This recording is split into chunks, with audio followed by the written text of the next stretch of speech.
महाभारत में ना कई ऐसे किरदार हैं जिनकी कहानी सुनकर दिमाग घूम जाता है। आज हम एक ऐसे ही पात्र की बात करने वाले हैं, अश्वत्थामा। एक ऐसा नाम जो सुनते ही एक भारी बोझ, एक कभी न खत्म होने वाली प्रतीक्षा का एहसास कराता है। तो चलिए आज अश्वत्थामा के इस सफर को जरा करीब से देखते हैं। अमर लेकिन अधूरा। सोचिए जरा इन दो शब्दों के बारे में। ये अपने आप में ही एक पूरी कहानी बयां करते हैं, है ना? एक ऐसी जिंदगी जो कभी खत्म तो नहीं होगी पर कभी पूरी भी नहीं हो पाएगी। बस यही वो पहेली है जिसके चारों तरफ आज की हमारी ये पूरी चर्चा घूमने वाली है। तो कहानी का पहला हिस्सा है एक अमर व्यक्ति का बोझ और तूफान के बाद की खामोशी। चलिए माहौल को समझते हैं। कल्पना कीजिए उस भयानक युद्ध के बाद के मंजर की, जब सब कुछ शांत हो चुका है। पर ये वो शांति नहीं है जो सुकून देती है। नहीं, ये तो विनाश के बाद की एक डरावनी खामोशी है। कुरुक्षेत्र का महासंग्राम आखिरकार खत्म हो चुका था और हाँ, पांडवों की जीत हुई थी। लेकिन सवाल ये है कि ये जीत आखिर थी कैसी? युद्ध भूमि में कोई जश्न नहीं था, कोई शोर नहीं था। थी तो बस मौत की एक अजीब सी खामोशी और एक भारी बोझिल सन्नाटा। जीत तो मिल गई, पर उस जीत के बाद भी सब कुछ खोखला और बेमतलब सा लग रहा था। लेकिन इस चारों तरफ फैली खामोशी के बीच एक दिल ऐसा था जिसमें बदले की आग धधक रही थी, और वो थे द्रोणाचार्य के पुत्र अश्वत्थामा। सबके लिए भले ही युद्ध खत्म हो गया हो, पर उनके लिए नहीं। उनके लिए तो असली लड़ाई अब शुरू हुई थी। उनका जो गहरा दुख था ना, वो अब एक सब कुछ जला देने वाली ज्वाला बन चुका था। अब आता है कहानी का अगला हिस्सा। शोक से जन्मी एक प्रतिज्ञा और अंधेरी रात में किया गया एक कृत्य। बस यहीं से पूरी कहानी एक बहुत ही भयानक मोड़ ले लेती है। अपने पिता की मौत के गम में डूबे हुए अश्वत्थामा ने उस काली रात के साये में एक ऐसा फैसला लिया जिसने इतिहास को हमेशा के लिए बदल दिया। और वो प्रतिज्ञा थी, मैं पांडव वंश का अंत कर दूंगा। ये सिर्फ गुस्से में कहे गए शब्द नहीं थे, नहीं।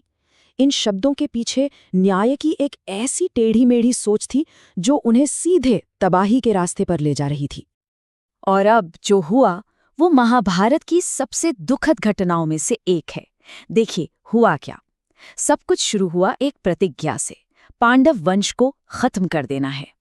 लेकिन फिर हुई एक भयानक गलती।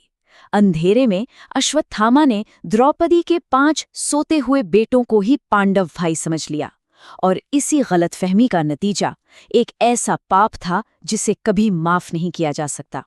उन्होंने उन सोते हुए निर्दोष बच्चों की हत्या कर दी, ये सोचकर कि उनका बदला पूरा हो गया। अगला पड़ाव है कृष्ण का श्राप, एक ऐसी सजा जो मृत्यु से भी परे थी। सोचिए, जब सुबह हुई और सच्चाई सबके सामने आई तो क्या हुआ होगा। अश्वत्थामा का सामना हुआ स्वयं श्री कृष्ण से, और बस यहीं उन्हें मिला वो श्राप, एक ऐसी सजा जो मौत से भी 1000 गुना ज्यादा भयानक थी। और इसी सजा ने शायद अनजाने में ही उनकी जिंदगी को एक ऐसा मोड़ दिया जिसके बारे में किसी ने सोचा भी नहीं था। कृष्ण के कहे वो शब्द आज भी कानों में गूंजते हैं, अश्वत्थामा तुम अमर रहोगे, लेकिन तुम्हें कभी शांति नहीं मिलेगी। तुम्हारा शरीर सड़ता रहेगा पर तुम मर नहीं सकोगे, और तुम्हारे माथे का ये घाव ये कभी नहीं भरेगा।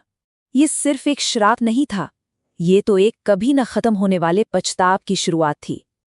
और बस उसी पल से अश्वत्थामा का वो अंतहीन अकेला सफर शुरू हो गया। एक शापित आत्मा जिसे सजा के तौर पर अमरता मिली ताकि वो हमेशा भटकता रहे। और मान्यता तो यही है कि वो आज भी जीवित हैं और भटक रहे हैं। अब आता है समय द्वारा रखा गया एक रहस्य, व्यास की छिपी हुई भविष्यवाणी। लेकिन एक मिनट, क्या कहानी यही खत्म हो जाती है? एक शापित आत्मा हमेशा के लिए भटकती रहती है? नहीं, अब हम कहानी के उस हिस्से में जा रहे हैं जिसके बारे में बहुत कम लोग जानते हैं।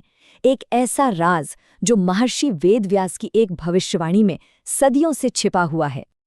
और ये बात सच में हैरान कर देने वाली है। देखिए, एक तरफ है आम धारणा कि अश्वत्थामा कौन है, एक शापित भटकती हुई आत्मा, कभी न खत्म होने वाले बदले का एक प्रतीक।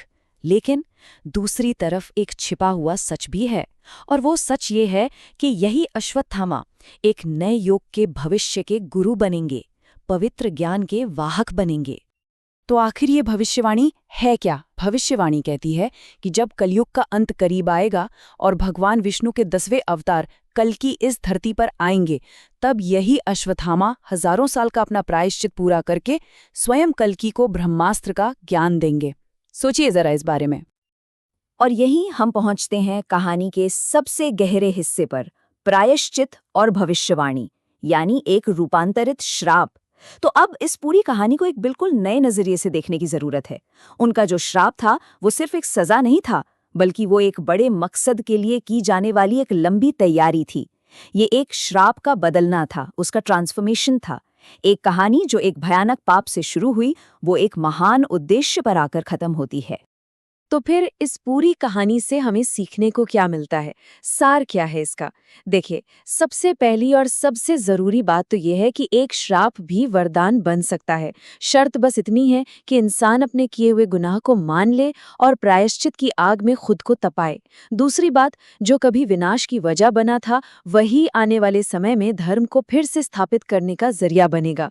और आखिर में सबसे गहरी बात कि प्रायश्चित यानी सच्चे पश्चाताप में इतनी ताकत होती है कि वो एक पाप को भी एक महान तपस्या में बदल सकता है।